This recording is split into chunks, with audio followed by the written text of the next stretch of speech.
are just 2 weeks away from Election Day, and it is turning into an upward struggle for the New Democrats. The fact of the matter is that the New Democrats are hemorrhaging support everywhere. They've gone from the mid-teens to 8%. They're down in British Columbia, down in the West.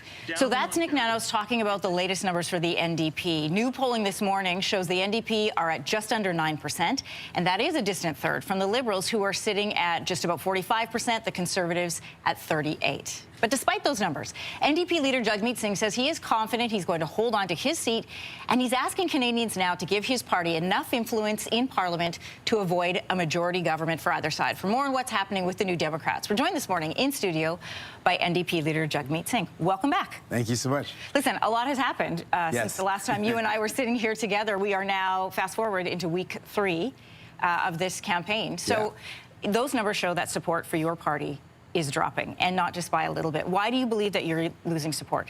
Well, one of the things is that I feel polling doesn't really accurately capture New Democrats. Very recently, just a couple months ago, Margaret Stiles and the New Democrats in Ontario were told they were not going to win their own seats, nor were they going to win party status, and they won official opposition. So I think maybe folks have a harder time gauging New Democrat support.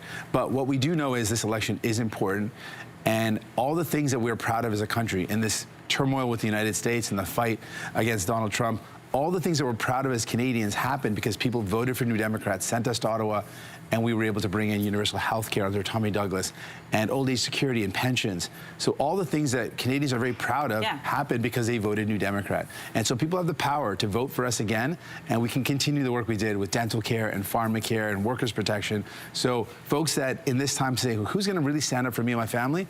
New Democrats will do that. Okay, this is what I wanted to ask you about. You have made historic moves for the NDP. You have brought things forward that the late, great Jack Layton could only dream of. This didn't happen under Tom Mulcair. You brought in dental care. You brought in pharmacare. Why is that not translating into support for the NDP? Why are people going Conservative and Liberal? Well, I don't take anything for granted. So just because I was able to fight for people, I don't expect that that translates to people voting for me.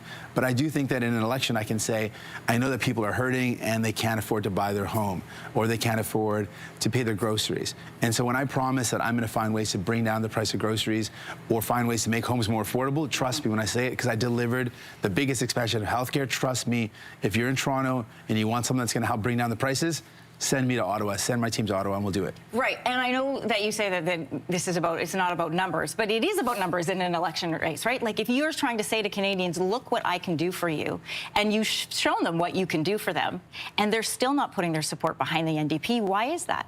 Is it a Donald Trump factor? Is it a Mark Carney factor? Well, I think there's a lot of things going on. People are certainly worried about Donald Trump, and it's really changed the kind of people's priorities a lot.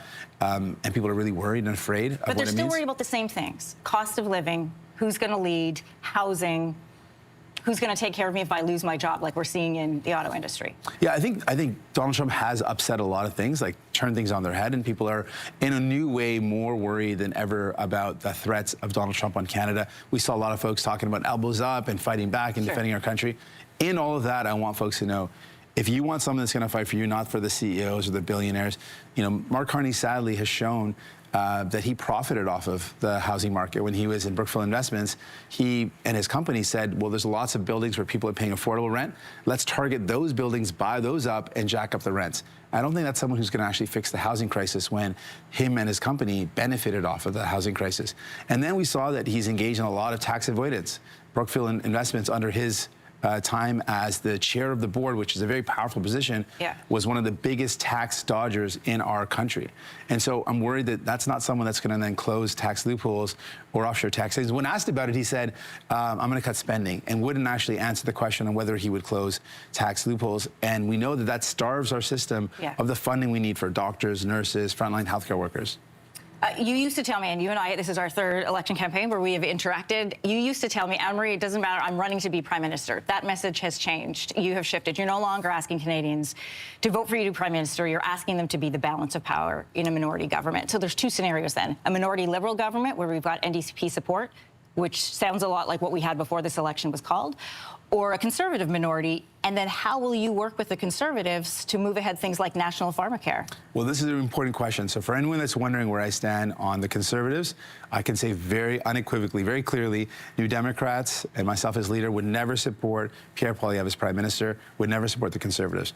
Their values are the opposite of what we want. They want to cut health care. So you will not work with them, even if they're the government? Yeah, it's clear that their priorities are to cut pensions, to cut health care. These are their plans. Like Pierre Poilievre has laid this out. He wants to cut dental care, cut pharmacare. He said it very clearly many times. And so that's not someone I want to work with. Okay, but then following that logic down the road, why not do what Tom Mulcair had mentioned to Canadian voters, which is put as much support behind the Liberals in order to stop the Conservatives? Well, we've seen that the Liberals aren't going to do the things that you need. Like, if you look at our history... They are if you support them. No, they're not going to do the things that you need unless we're there, unless New Democrats are there. Liberals promised pharmacare for 3 decades.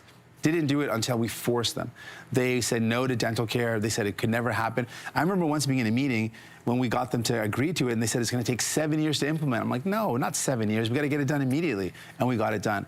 And so if you want someone that's going to be there to push for things that people need, like putting a price cap on grocery essentials or banning big corporations from buying up affordable homes, we're the ones that are going to do those things, because we've got the convictions of fighting for people. And if you send us to Ottawa, if you vote for us, that's the only way we achieve these things. What if voters don't send you to Ottawa? Right now, the latest seat projections, Nick Nanos has you at 3 seat projections. The highest I've seen is 5. So you're sitting anywhere 3 to 5. And a reminder to people at home, official party status is 12. If Canadians don't send you to Ottawa with official party status, will you stay on as leader? Well, I'm not focused on that. I'm focused on the election in front of me. Obviously, I'm going to focus on the next 2 weeks and making the case to Canadians that if you want the things that we fought for, if you want someone that's going to fight for you, you have the power to vote for New Democrats and send us to Ottawa. Voting for New Democrats is how we got in dental care. Like, I'm the one as a leader that did it, but I couldn't have done it but for the fact people sent 25 of us, voted for us, and sent us to Ottawa. If they want those things to happen, people can vote for us and we'll do more. What are your markers for success at the end of this 2 weeks? I just want to win as many seats as possible so we've got a position where we can get things done for people. That's what I've shown. I've shown that when I have power and when my team has power, throughout our history, New Democrats use our power for people. We bring in things like healthcare. We brought in dental care and pharmacare. I want to use my power to get people what they need. Are you the right person to continue leading this party? Yes. Are you the right person to continue leading this party if they don't hold party status? I'm the right person to lead this party. Right now, we're in an election, and I'm focused on the election in front of me. Okay, you've got 2 weeks ahead. It's not over till it's over. Jagmeet Singh, great to have you with us this morning. So much. Thanks for coming back. Yeah, thank you.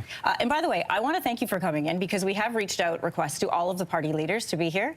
You're the only one who's agreed to talk to us at this time. Well, we had a tough chat last time, and I'm glad you came back. Thank you. Of course. I'm not afraid of a tough chat. That is true. If you like that video, make sure to subscribe to the Your Morning YouTube feed, where you can find all kinds of new content posted every weekday morning.